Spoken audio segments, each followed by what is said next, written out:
Саламатсыздар, урматтуу телекөрүүчүлөр, эфирде Ош Прим жаңалыктары жана алып баруучусу мен Абайнур Большевиков. Алгач күнү маанилүү жааттарынан кыскача түрмөк. Оштогу унаа тыгынынын пайда болушуна эски автобекеттин таасири күчтүүбү? Түштүк борборго кайрадан жылуулук берилген, бирок кээ бир көп кабаттуу үйлөргө жете элек. Тургундар акысын кандай негизде төлөйбүз деп баш катырышууда. Көгүлтүр отко келишим түзүү мөөнөт узартылды.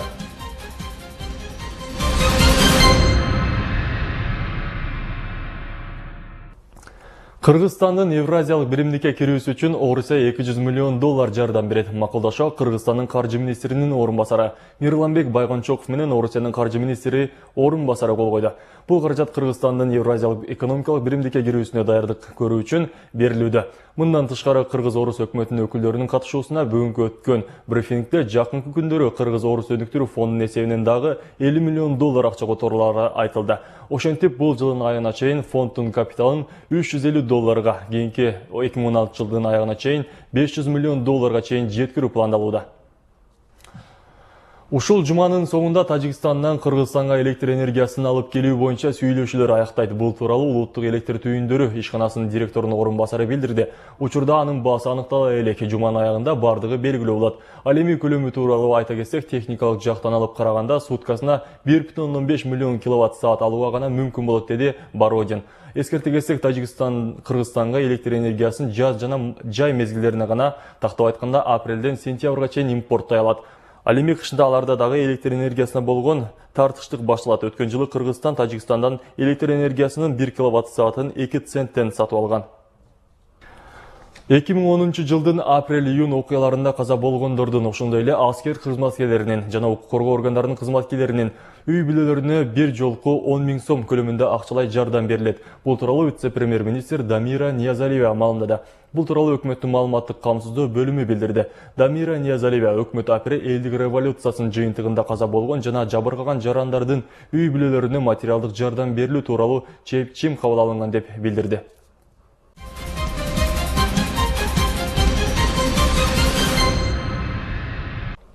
Оштун эски автобекети шаардын сыртына көчүрүлөт. Бул тууралуу Ош шаарынын вице-мэри Кутманалы Абдрахман уулу билдирди.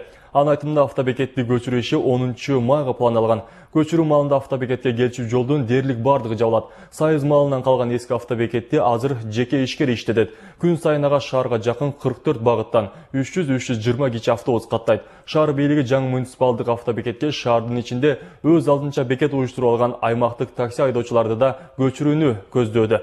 Муну менен шаар бийлиги жол тыгындарын азайтуу жана автовокзалдан шаардын бюджетине көбүрөөк киреше алып келүүнү максатын көздөөдө.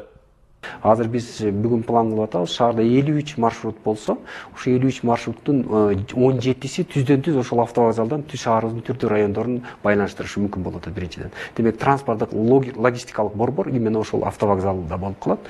Ошол автовокзалдан шаарыбыздын бардык райондоруна жетүү мүмкүнчүлүгү түзүлөт. Бул биринчиден. Экинчиден ошол жерде түзүлгөн шарт. Азыр ал жердин 4 гектардан ашыгыраак жери бар. Ошол жерде ошо элибизге керек болгон шарттардын баарын түзүү керек. Тамактануудан баштап, машина коюу, башка маселелери. Күтүүсүз жааган кардын эсебинен Ош шаардык мэриясынын буйругу менен шаарга кайрадан жылуулук берүү чечими кабыл алынган. Ага ылайык Ош муниципалдык жылуулук камсыздоо ишканасына жана Ош жылуулук электр борборуна жергиликтүү тургундарды жылуулук менен камсыздоого милдети жүктөлгөн. Бирок жарандардын айтымында жылуулук бардык үйлөргө тегиз жеткирилген жок. Себеби эмнеде? Кесиптешим Кенжеби Маматсадыкова кызыгып көргөн.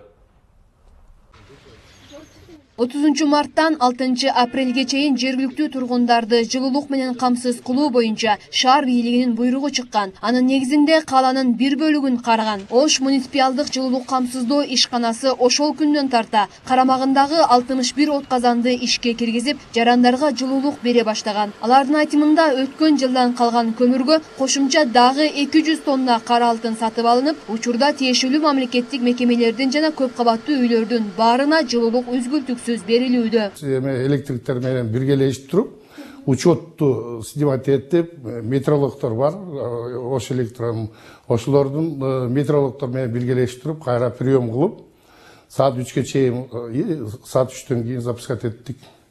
30 күнү. Азыр эч кандай проблема жок, жалоп дагы жок. Мына биз саат 12, түнкү саат 12 чейин биздин балдар ушу мастерлер, начальник участкалар, следствиялар өзүнүн ордунда иштеп атышат. Чындыгында эле жылуулук берүү иши канчалык деңгээлде жүрүүдө? Бул суроого жооп алуу үчүн көмүрдүн жана электр энергиясынын жардамы менен иштеп жаткан от казандардын бирине бардык. Бул жерде иштегендердин айтымында жылуулук ушул от казандан 70 градуста коомчулукка таркатылып, кайтара циркуляция жолу менен 60 градустун тегерегинде кайтып келип атат. Температуранын өлчөмүн көрсөтүп, текшерип туруш үчүн кызматкерлер атайын термометрди жылуу сууга коюп коюшкан. Бул жерде чындыгында көрсөткүч 60 градустун тегерегиндеги 60 градусту көрсөтүп турат. Бирок өткөргүчтөгү жылуулук чындыгында эле жылуу экендигин айтсак болот. Жылуулуктун жетишээрлик деңгээлде элге жетиш үчүн бул жердегилер аппараттарга көзөмөл жүргүзүп турарын айтышат. Анткени орто жолдо жылуу сууну мыйзамсыз колдонгондорда кезигет. Анын эсебинен улам азайган сууга таза сууну кошуп туруу маселеси келип чыгат. Батарейкаларга краник коюп алышкан да. Мисалы, жуу банясына коюп алган душевойго. Ошону урдап жуунуп ошону биз бир сыйра рейд кылып текшерип айттык, түшүндүрүп. Азыр ушу мезгилде пайдаланып айтып кетким келди да.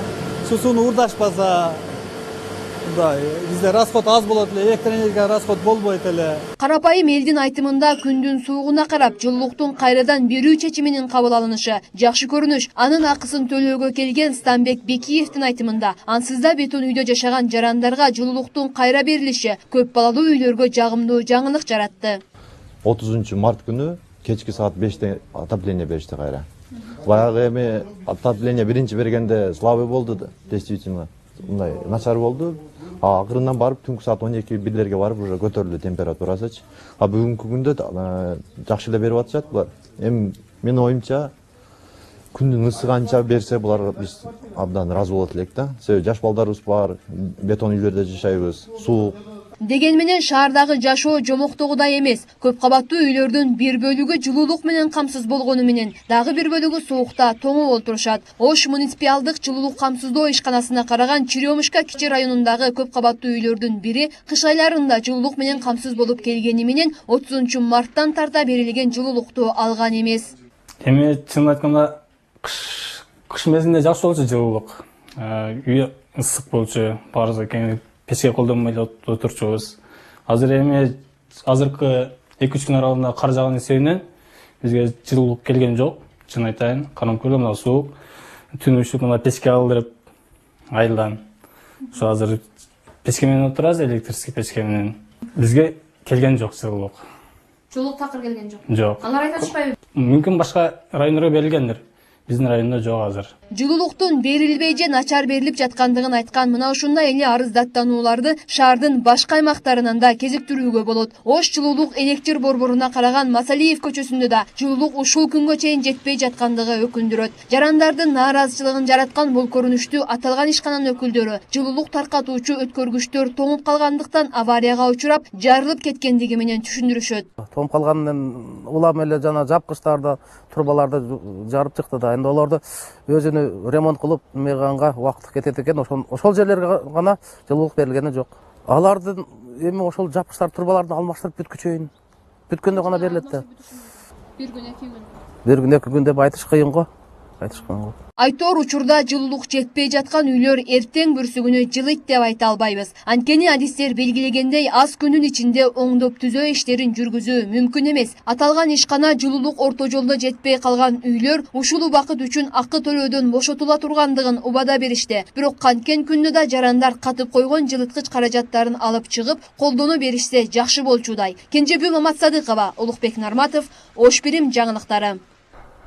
Газпром Кыргызстан жоопкерчилиги чектелген коому жаратылыш газын жеткирүү боюнча келишимди кайра түзүү мөөнөтүн 31 майга чейин узартты. Эскерте кетсек, буга чейин газ жеткирүү боюнча келишимди кайра түзүү мөөнөтү 31 мартка чейин белгиленген болчу. Кыргызгаз ачык акционердик коому жана керектөөчүлөрдүн ортосунда түзүлгөн келишим жыл сайын автоматтык түрдө узартылып келген.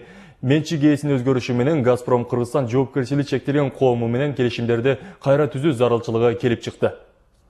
Келишим түзүү үчүн үйдүн эгасы паспортун алып келиш керек, өзүнүн паспортун же болбосо копиясын паспортунун, домовой книжкасын алып келиш керек.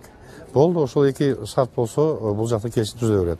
Анан дагы бир айтып кое турган нерсе, келишим түзүү үчүн үйдүн газга болгон проектиси сөзсүз түрдө болуш керек.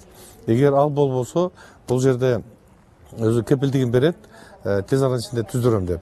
Анан келишим түзүлө берет. Ал үчүн акча төлөш керек. Жок, акча төлөнбөйт.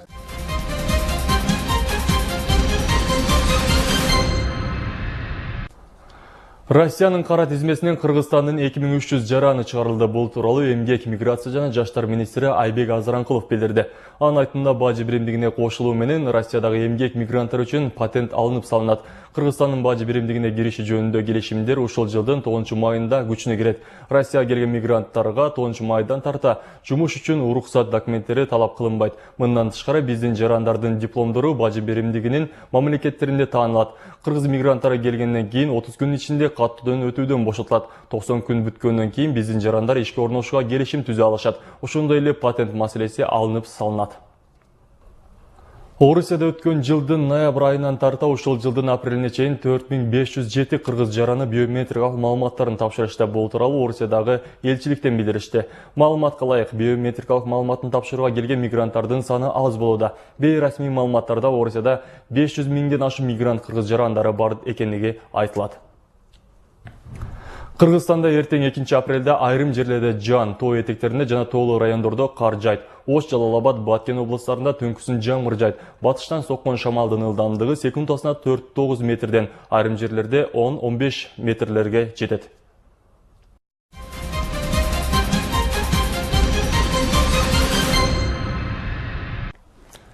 Салкар акын Жолон Мамытов көзү тири болгондо бүгүн 75тин кырына чыкмак, бирок ажал аны 50 жашка чыга элек курагында алып кеткен. Кыргыз адабиятынын тарыхында чыган сүйүү акыны катары калган Жолон Мамытов ар жыл сайын ушул күнү өзгөчө эскерилип турат. Бүгүн Ош Бирим телеканалынын жааматы акындын туулган күнүн утурлай атайын адабий кече оюштурду. Теманы Улукбек Сатыбалды уулу антат. Сиз бул өмүрдүн жок кызыгы, билсем да алда сонун жылдар барын, жүрөктө сагынычтан чоп кызыды, гүл болуп маңдайыма ыргалганым. Бүгүн бул жерде жалаңгана Жолон Мамытовдун калемине таандык чыгармалар жаңырып жатты. Бири ырым көркөм окуса, экинчиси обону менен кошо созуп, адабият сүйүүчүлөрүнө тартуулашты. Мен үчүн жаралгансың бул турмушка, сезимтал махабатка болуп даба, окшошсуң асмандагы бир жылдызга. Жок, жалган жылдыз өзү окшос сага. Кечеге акындын туугандары жана аны урматтаган окурмандары, замандаштары, кесиптештери чакырылган. Убагында акын менен калемдеш болуп бирге адабият ааламын гүлдөткөн акын Тазагүл Закирова бүгүн Жолон Мамытовдун чыгармачылыктагы ордун жаштарга айтып берди. Анткени анын калеминен жаралган ырлар жыл өткөн сайын жашарып, окурмандарын жоготпой келет. Бул кишинин мындай бир адамгерчилигин, бизге жакындыгын, жүрөгүбүзгө жакындыгын, ар бир ырыбызды, сөзүбүздү түшүнгөндүгү үчүн биз өзүбүзгө жакын кылып, ошо кишине сыйлайт элек. Анан жанагы сүйлөп аткандарды карап отуруп, таасирленип, жолондой айкөл, жолондой жөнөкөй, жолондой анан касиеттүү, мындай бир күчтүү акын болуш кыйын. Бул деп ошо кишинин эстелигине багыштап ошо жаздым да. Акын Жолон Мамытов кыргыз адабиятынын өзгөчө ырлары менен элдин эсинде калган. Анын калемине таандык чыгармалардын бир нечесине обон да жаралып, эл ичинде ырдалып келет. Өзгөчө сүйүү акыны деген атка конгон улуу инсандын кадыры эч качан өчпөйт.